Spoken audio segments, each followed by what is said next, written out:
আলোচনার মঞ্চে আপনাদের স্বাগত। আজকে আমরা পশ্চিমবঙ্গের ভোটার তালিকার যে বিশেষ নিবিড় সংশোধন মানে স্পেশাল ইন্টেন্সিভ রিভিশন বা এসআইআর তা নিয়ে আলোচনা করছি। বুঝতেই পারছেন, রাজ্য রাজনীতিতে তো বটেই, সাধারণ মানুষের জীবনেও এর কী প্রভাব পড়তে পারে তা নিয়ে নানান কথা উঠছে। ঠিক। আর মূল প্রশ্নটা হলো পশ্চিমবঙ্গের ভোটার তালিকা সংশোধনের জন্য যেই বিশেষ নিবিড় প্রক্রিয়ার কথা বলা হচ্ছে সেটা কি সত্যি নির্বাচনী স্বচ্ছতা আনার জন্য অপরিহার্য, মানে যেমনটাই সমর্থকরা বলছেন আর কি, নাকি এর মাধ্যমে বহু সাধারণ নাগরিক, বিশেষ করে যারা প্রান্তিক মানুষজন, তারা তাদের মৌলিক ভোটাধিকার হারানোর ঝুঁকিতে পড়বেন? এই আশঙ্কাটাও তো উড়িয়ে দেওয়া যাচ্ছে না, তাই না? আজকের আলোচনায় আমরা এই দুটো দিক থেকেই বিষয়টা বোঝার চেষ্টা করব। হ্যাঁ, আমার অবস্থানটা আমি শুরুতেই স্পষ্ট করে দিই। আমি মনে করি পশ্চিমবঙ্গের নির্বাচনী ব্যবস্থাকে ত্রুটিমুক্ত করতে এবং গণতন্ত্রের ভিত্তি মজবুত করতে এসআইআর একটা জরুরি এবং খুবই প্রয়োজনীয় পদক্ষেপ। আর আমার যুক্তিটা ঠিক এর বিপরীতে। আমার মনে হচ্ছে এই প্রক্রিয়ার স্বচ্ছতা এবং কার্যকারিতা নিয়ে বেশ কিছু গুরুতর প্রশ্ন রয়েছে। এর ফলে সুবিচারের চেয়ে হয়রানি বেশি হবার আশঙ্কাটাই প্রবল, যা কোনোভাবেই কাম্য হতে পারে না। দেখুন, পশ্চিমবঙ্গে একটা নির্ভুল ভোটার তালিকার প্রয়োজন ঠিক কতটা তা নিয়ে বোধহয় বিতর্কের খুব একটা অবকাশ নেই। রাজ্যের বিরোধী দলগুলো, বিশেষ করে বিজেপি, তারা তো দীর্ঘদিন ধরেই এই অভিযোগটা করে আসছে। যেমন ধরুন, রাজ্য বিজেপি সভাপতি শ্রমিক ভট্টাচার্য বা কেন্দ্রীয় মন্ত্রী সুকান্ত মজুমদার দুজনেই কিন্তু বলেছেন যে বর্তমান তালিকায় প্রচুর অসঙ্গতি রয়েছে। মৃত ব্যক্তির নাম থাকা, ভুয়া ভোটার, এমনকি একই ব্যক্তির নাম একাধিক কেন্দ্রে থাকার মতো বেশ গুরুতর সমস্যার কথা তারা বারবার বলছেন। সুকান্ত মজুমদার তো আরও একটু নির্দিষ্ট করে বলেছেন যে তৃণমূল কংগ্রেস নাকি এই সংশোধনের বিরোধিতা করছে, কারণ এতে তাদের ভোট ব্যাংকে আঘাত লাগবে। যেখানে ভুয়ো ভোটার, মৃত বা স্থানান্তরিত ভোটার, এমনকি অনুপ্রবেশকারীদের নামও আছে বলে তিনি মনে করেন। আর দেখুন, এটা শুধু রাজনৈতিক অভিযোগ নয়। একটা সাম্প্রতিক গবেষণাপত্রে ডেমোগ্রাফিক পুনর্গঠন পদ্ধতি ব্যবহার করে দেখানো হয়েছে যে ২০২৪ সালের ভোটার তালিকায় প্রায় ১,৪,০০,০০০ অতিরিক্ত নাম থাকতে পারে। ওহ, ১,৪,০০,০০০? হ্যাঁ, এটা মোট ভোটারের প্রায় ১৩.৬৯% বেশি। ভাবুন একবার অবস্থাটা, প্রতি ৭-৮ জন ভোটারের মধ্যে একজন অতিরিক্ত। আর রাজ্যে শেষবার এই ধরনের নিবিড় সংশোধন সেটা হয়েছিল সেই ২০০২ সালে। তারপর তো প্রায় ২০ বছরেরও বেশি সময় কেটে গেছে। তাই নির্বাচনী প্রক্রিয়ার যে বিশ্বাসযোগ্যতা সেটা রক্ষা করতে, একটা সুষ্ঠু ভোট নিশ্চিত করতে এসআইআর অপরিহার্য বলে আমি মনে করি। এটা তো নির্বাচন কমিশনের সাংবিধানিক দায়িত্ব। এমনকি কেন্দ্রীয় স্বরাষ্ট্রমন্ত্রী অমিত শাহ তো অনুপ্রবেশের ফলে জনসংখ্যার বিন্যাস পরিবর্তনের বিপদ নিয়ে সতর্ক করেছেন, এবং ওই যে চিহ্নিতকরণ, বাদ দেওয়া, ফেরত পাঠানো ডিটেক্ট ডিলিট ডিপোর্ট নীতির কথা বলেছেন। পশ্চিমবঙ্গের মতো একটা সীমান্ত রাজ্যের ক্ষেত্রে এটা তো আরও বেশি জরুরি। আপনার কথার মধ্যে যে একটা উদ্বেগের সুর আছে সেটা আমি বুঝতে পারছি। ভোটার তালিকা স্বচ্ছ হওয়া অবশ্যই উচিত, কে না চায়। কিন্তু প্রশ্নটা হলো পদ্ধতিটা কি হবে, সেটাই তো আসল প্রশ্ন। এই এসআইআর প্রক্রিয়া যেভাবে করার কথা হচ্ছে তাতে আমার কেন যেন মনে হচ্ছে হিতে বিপরীত হওয়ার সম্ভাবনা রয়েছে। বিশেষ করে এই প্রক্রিয়ায় লক্ষ লক্ষ বৈধ নাগরিক, যেমন ধরুন সংখ্যালঘু সম্প্রদায়, শরণার্থী, বিশেষ করে আমাদের মতুয়া ভাই বোনেরা, মহিলারা এবং যারা কাজের জন্য বাইরে থাকেন পরিযায়ী শ্রমিকরা, তারা কিন্তু চরম হয়রানির শিকার হতে পারেন, এমনকি ভোটাধিকারও হারাতে পারেন। পশ্চিমবঙ্গের মুখ্যমন্ত্রী মমতা বন্দ্যোপাধ্যায় তো এই কারণেই এর তীব্র বিরোধিতা করছেন। উনি তো সরাসরি বলছেন এটা আসলে পেছনের দরজা দিয়ে এনআরসি আনার চেষ্টা। এনআরসি জাতীয় নাগরিক পঞ্জি, যা নিয়ে অসমে আমরা কি ভয়ঙ্কর পরিস্থিতি দেখেছি তা তো সবার মনে আছে। আর বিহারের উদাহরণটাও তো আমাদের সামনে একেবারে টাটকা, তাই না? সেখানে এসআইআর প্রক্রিয়ায় প্রথমে প্রায় ৬৫ লক্ষ নাম বাদ দেওয়ার প্রস্তাব এসেছিল। ভাবা যায়, চূড়ান্ত তালিকায় আগের চেয়ে ৪৭ লক্ষ নাম কম ছিল। হ্যাঁ, পরে যদিও কিছু নাম যোগ হয়েছে, কিন্তু ভাবুন একবার কত লক্ষ মানুষ হয়রানির শিকার হয়েছেন। আর এই যে বাদ পড়া মানুষগুলো, তাদের সিংহভাগই ছিলেন কিন্তু প্রান্তিক, গরিব মানুষ। এবার পশ্চিমবঙ্গে সাধারণ মানুষের কথা ভাবুন, বিশেষ করে যারা প্রান্তিক, যাদের নুন আনতে পান্তা ফুরোয়, তাদের কাছে ২০০২ সালে তালিকার ভিত্তিতে নিজেদের প্রমাণ করার মতো নথি জোগাড় করাটা কি খুব সহজ হবে? বহু মহিলার বিয়ের পর নাম এবং ঠিকানা দুটোই তো বদলে যায়। তাদের পুরনো সংযোগ প্রমাণ করাটা বেশ কঠিন। পরিযায়ী শ্রমিকরা যারা কাজের জন্য এক জায়গা থেকে অন্য জায়গায় ঘোরেন, তাদের স্থায়ী ঠিকানার প্রমাণপত্র জোগাড় করা কি সবসময় সম্ভব হয়? বিহারে তো আমরা এটাও দেখেছি যে আধার বা রেশন কার্ডের মতো পরিচিত নথিকেও নাকি প্রথমে মান্যতা দিতে চায়নি কমিশন, যা নিয়ে সাংঘাতিক বিতর্ক হয়েছিল। এখানেও কি তেমন হবে না, তার কি গ্যারেন্টি আছে? তার ওপর বুথ লেভেল অফিসার বা বিএলওরা যারা বাড়ি বাড়ি গিয়ে এই যাচাইয়ের কাজটা করেন, তাদের ওপর নাকি ইতিমধ্যেই বেশ চাপ সৃষ্টি করা হচ্ছে, কোথাও কোথাও হুমকিও দেয়া হচ্ছে বলে খবর আসছে। তাহলে বলুন তো প্রক্রিয়াটা কতটা নিরপেক্ষ হবে? তৃণমূল সাংসদ এবং মতুয়া সম্প্রদায়ের নেত্রী মমতা বালা ঠাকুরও তো সেই আশঙ্কাটাই প্রকাশ করেছেন যে এসআইআর হলে সবচেয়ে বেশি ক্ষতিগ্রস্ত হবেন মতুয়া শরণার্থীরাই, যাদের নাগরিকত্ব নিয়ে এমনিতেই একটা জটিলতা চলছে। তাই স্বাভাবিকভাবেই প্রশ্ন উঠছে, এই প্রক্রিয়া কি আদৌ স্বচ্ছ হবে, নাকি এর পিছনে অন্য কোনো রাজনৈতিক উদ্দেশ্য আছে? বিশেষ করে যখন দেখি নির্বাচন কমিশনের নিয়োগ প্রক্রিয়ায় সম্প্রতি এমন পরিবর্তন আনা হয়েছে যেখানে সরকারের প্রভাব বেড়েছে বলে একটা ধারণা তৈরি হচ্ছে। আর এই সময় নির্বাচনটাও দেখুন না, উৎসবের মরশুম বা রাজ্যের বড় নির্বাচন ২০২৬ বিধানসভার ঠিক আগে। এটা কি সত্যি কাকতালীয়? কিন্তু দেখুন, গণতন্ত্রের ভিত্তিই যদি এভাবে দুর্বল হয়ে যায়, সেটা কি আরও বড় বিপদ নয়? আপনি হয়রানির কথা বলছেন, ঠিক আছে, কিন্তু যখন একটা গবেষণা বলছে যে ভোটার তালিকায় প্রায় ১,৪,০০,০০০ অতিরিক্ত নাম থাকতে পারে, প্রায় ১৪%, তখন এই রকম একটা ত্রুটিপূর্ণ তালিকা নিয়ে নির্বাচন হলে তাকে কি সুষ্ঠু বলা যায় বলুন? সেই নির্বাচনের ফলাফলের কি আদৌ কোনো বিশ্বাসযোগ্যতা থাকে? মৃত ব্যক্তি, ভিন রাজ্যের ভোটার, জাল ভোটার, অনুপ্রবেশকারী, একই নাম একাধিক তালিকায়, এই বিষয়গুলো তো খুবই গুরুত্বপূর্ণ। এগুলো বাদ দেওয়া নির্বাচন কমিশনের দায়িত্ব। এটাকে আপনি স্রেফ হয়রানি বলে উড়িয়ে দিতে পারেন না। নির্বাচনী প্রক্রিয়ার স্বচ্ছতা ফিরিয়ে আনতে এই পদক্ষেপটা জরুরি। হ্যাঁ, বার্ষিক সংশোধন হয় ঠিকই, কিন্তু সেটা একটা রুটিন কাজ। এত বছরে জমে থাকা জঞ্জাল সাফ করতে একটা বিশেষ অভিযানের প্রয়োজন আছে বলেই তো কমিশন মনে করছে। আর বিএলওদের ওপর চাপের অভিযোগ যদি সত্যিও হয়, সেটা অবশ্যই খতিয়ে দেখা উচিত, ব্যবস্থা নেওয়া উচিত, কিন্তু তার জন্য পুরো প্রক্রিয়াটাকেই বাতিল করে দেওয়া যায়? না, আমি স্বচ্ছতার প্রয়োজনটা অস্বীকার করছি না, কিন্তু সেই স্বচ্ছতা আনার পদ্ধতিটা নিয়েই তো আমার আপত্তি। ১,৪,০০,০০০ অতিরিক্ত নামের যে পরিসংখ্যান আপনি দিচ্ছেন, সেটা তো একটা গবেষণার অনুমান, তাই না? সেই অনুমানের ভিত্তিতে লক্ষ লক্ষ জীবন্ত মানুষকে, যারা হয়তো গরিব, অশিক্ষিত বা যাদের হয়তো সত্যি সত্যিই কাগজপত্র হারিয়ে গেছে, তাদের চরম হয়রানির মুখে ঠেলে দেওয়াটা কি যুক্তিসঙ্গত? বিহারের উদাহরণটা আমি আবার দেব, কারণ ওটা খুব গুরুত্বপূর্ণ। সেখানে ৬৫ লক্ষ নাম খসড়া তালিকা থেকে বাদ দেওয়ার পর চূড়ান্ত তালিকায় বাদ পড়ল ৪৭ লক্ষ।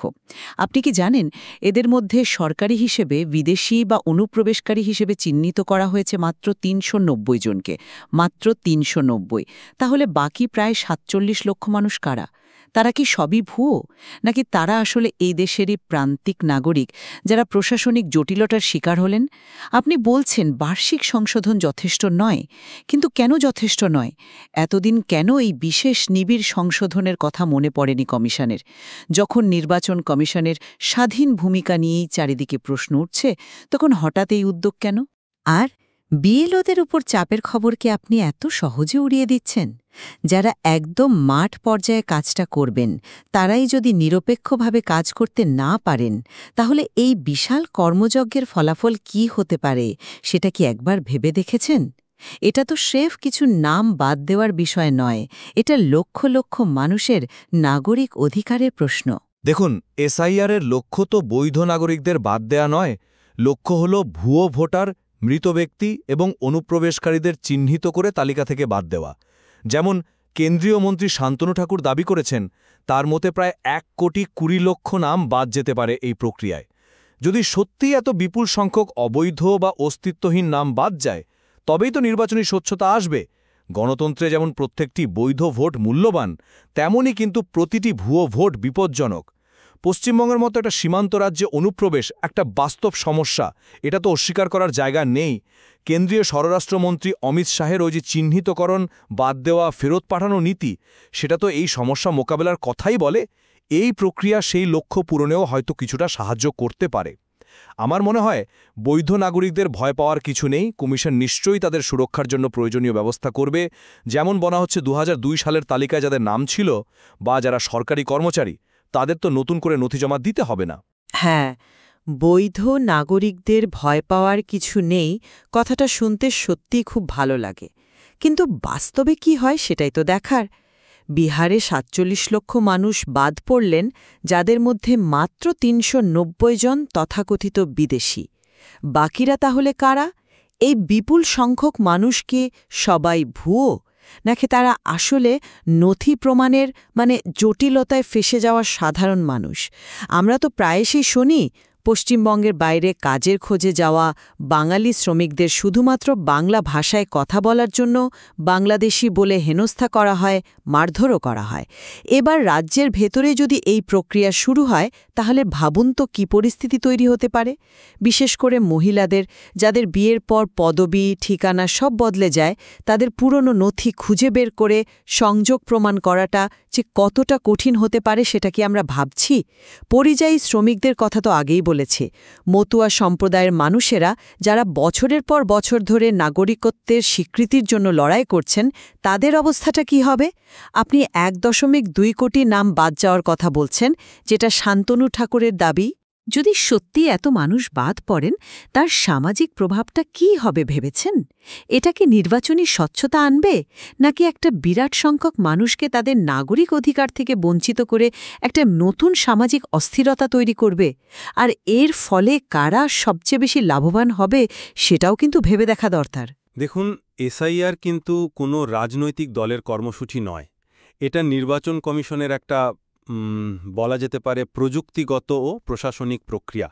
পশ্চিমবঙ্গের রাজ্যপালও তো বলেছেন যে ভারতের গণতন্ত্র যথেষ্ট পরিণত এবং এই প্রক্রিয়া নিয়ে যদি কোনো উদ্বেগ তৈরিও হয়, তা সাংবিধানিক ও আইনি কাঠামোর মধ্যেই সমাধান করা সম্ভব। এর লক্ষ্য তো নির্বাচনী ব্যবস্থাপনার উন্নতি ঘটানো, কোনো বিশেষ দলকে সুবিধা বা অসুবিধা পাইয়ে দেওয়া নয়। নির্বাচন কমিশনের কাজ হলো একটা নির্ভুল ভোটার তালিকা তৈরি করা, এবং সেটাই তারা করার চেষ্টা করছে। তাদের নিরপেক্ষতা নিয়ে প্রশ্ন তোলাটা হয়তো সহজ, কিন্তু তার ভিত্তি কতটা শক্ত সেটাও তো দেখতে হবে। সাংবিধানিক সংস্থার উপর তো আমাদের ভরসা রাখতে হবে, তাই না? ভরসা তো রাখতেই চাই, কিন্তু সাম্প্রতিক কিছু ঘটনাবলী সেই ভরসায় যেন চিড় ধরাচ্ছে। নির্বাচন কমিশনার নিয়োগ প্রক্রিয়ায় যে বদল আনা হয়েছে, যেখানে বিচার বিভাগের ভূমিকা কমিয়ে কার্যত সরকারি নিয়ন্ত্রণ বাড়ানো হয়েছে বলে অভিযোগ উঠছে, তারপর কমিশনের প্রতিটি পদক্ষেপকেই কিন্তু সন্দেহের চোখে দেখা হচ্ছে। আপনি বলছেন এটা রাজনৈতিক প্রক্রিয়া নয়, কিন্তু এর সময়টা দেখুন। ঠিক ২০২৬ সালের বিধানসভা ভোটের আগে এই প্রক্রিয়া শেষ করার লক্ষ্যমাত্রা নেওয়া হয়েছে বলে শোনা যাচ্ছে। আবার ঠিক একই সময়ে বিজেপি মতুয়া অধ্যুষিত এলাকাগুলোতে সিএএ নাগরিকত্ব সংশোধন আইনের আবেদন জমা নেওয়ার জন্য সহায়তা শিবির করছে। একদিকে মতুয়াদের নাগরিকত্ব দেওয়ার প্রতিশ্রুতি, আর অন্যদিকে ভোটার তালিকা থেকে নাম বাদ পড়ার আশঙ্কা, এই দুটো কি একই সময়ে ঘটছে? এটা কি সত্যিই কাকতালীয়? মুখ্যমন্ত্রী মমতা বন্দ্যোপাধ্যায় তো সরাসরি কেন্দ্রীয় স্বরাষ্ট্রমন্ত্রী অমিত শাহের বিরুদ্ধে রাজনৈতিক প্রভাব খাটানোর অভিযোগ এনেছেন। তিনি প্রশ্ন তুলেছেন, দুর্গাপূজা বা অন্যান্য উৎসবের মরশুমে যখন মানুষ এমনিতেই ব্যস্ত থাকে, তখন এই প্রক্রিয়া চালু করার যৌক্তিকতাটা কি? কেন নির্বাচনের ঠিক মুখে এই উদ্যোগ? এই প্রশ্নগুলো কি সত্যিই উড়িয়ে দেওয়া যায়? কমিশনের নিরপেক্ষতা যদি আজ প্রশ্নের ঊর্ধ্বে থাকত, তাহলে হয়তো এত কথা উঠত না। আচ্ছা, কিন্তু ২০০২ সালের তালিকাটাকে ভিত্তি হিসেবে ব্যবহারের যুক্তিটা কিন্তু একেবারে ফেলে দেওয়ার মতো নয়। সেটাই ছিল শেষবার যখন এই রাজ্যে এমন নিবিড়ভাবে তালিকা সংশোধন হয়েছিল। তাই সেটা একটা যাচাই করা, যাকে বলে ভ্যাটেড ভিত্তি। ওই তালিকার সঙ্গে মিলিয়ে দেখলে বোঝাটা হয়তো সহজ হবে যে কারা প্রকৃত ভোটার আর কারা নয়। যাদের নাম ২০০২ সালের তালিকায় ছিল এবং যারা তারপর থেকে নিয়মিত ভোট দিয়ে আসছেন বা ঠিকানা পরিবর্তন করেছেন সরকারি নিয়ম মেনেই, তাদের তো কোনো অসুবিধা হওয়ার কথাই নয়। নির্বাচন কমিশনও তো বারবার আশ্বস্ত করছে যে বৈধ ভোটারদের নাম বাদ যাবে না। যারা 2002-এর তালিকায় ছিলেন বা সরকারি কর্মী, তাদের তো নতুন করে নথি জমা দিতেও বলা হচ্ছে না। আমার মনে হয় প্রক্রিয়াটাকে অযথা জটিল ভাবার কোনো কারণ নেই। আমি বুঝতে পারছি আপনি কি বলতে চাইছেন, কিন্তু 20 বছরেরও বেশি পুরনো একটা তালিকাকে ভিত্তি করাটা কতটা বাস্তবসম্মত সেটাই তো আমার মূল প্রশ্ন। ধরুন কারো জন্ম 1985 সালে, 2002 সালে তার বয়স ছিল 17, ভোটার তালিকায় নাম থাকার কথাই নয়। এখন তার বয়স প্রায় 40, তাকে কি এখন 2002 সালের পরিবারের কারো সঙ্গে নিজের সম্পর্ক প্রমাণ করতে হবে? যারাই 20 বছরে পড়াশোনা বা কাজের সূত্রে অন্য রাজ্য থেকে এখানে এসেছেন বা রাজ্যের মধ্যে ঠিকানা বদলেছেন বারবার, তাদের কি হবে? বিশেষ করে মহিলাদের ক্ষেত্রে সমস্যাটা তো আরও জটিল। বিয়ের পর ঠিকানা, এমনকি পদবিও বদলে যায় অনেকের। তাদের পক্ষে 20 বছর আগের ঠিকানার সঙ্গে বর্তমান ঠিকানার সংযোগ স্থাপন করা, বিশেষ করে যদি পুরনো কাগজপত্র না থাকে, সেটা কি খুব সহজ কাজ? এতগুলো বছরে বন্যা বা অন্য কোনো প্রাকৃতিক দুর্যোগে বা এমনিতেই কত মানুষের জরুরি কাগজপত্র তো হারিয়ে বা নষ্ট হয়েই যেতেই পারে। বিহারের অভিজ্ঞতা তো আমাদের এটাই দেখিয়েছে যে বহু মানুষ সির্ফ নথি দেখাতে না পারার কারণেই বাদ পড়েছেন।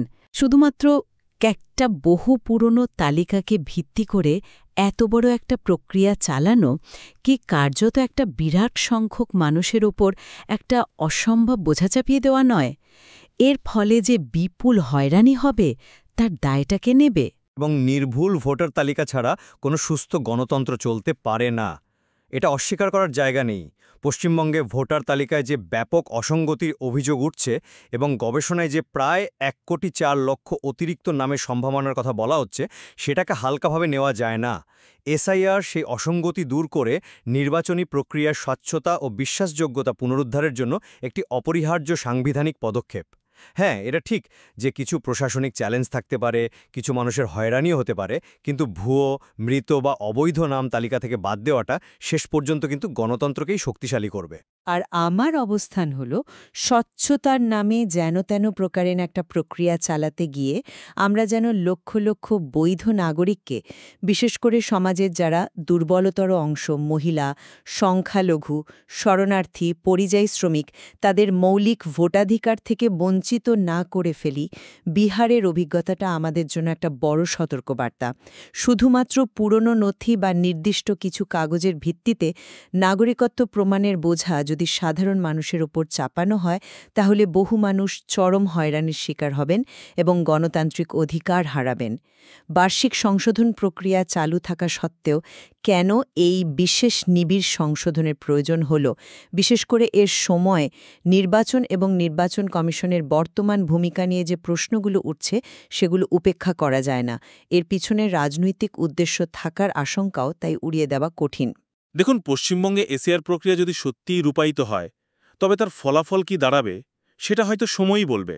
তবে আজকের এই আলোচনা থেকে একটা বিষয় পরিষ্কার, একদিকে যেমন একটা নির্ভুল ভোটার তালিকার প্রয়োজন অবশ্যই রয়েছে, তেমনি অন্যদিকে প্রত্যেক বৈধ নাগরিকের ভোটাধিকারকে সুরক্ষিত রাখাটাও সমান গুরুত্বপূর্ণ, হয়তোবা তার চেয়েও বেশি।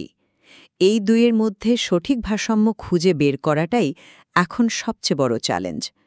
আশা করি আমাদের আজকের আলোচনা এই জটিল বিষয়টির বিভিন্ন দিক বুঝতে আপনাদের কিছুটা হলেও সাহায্য করেছে।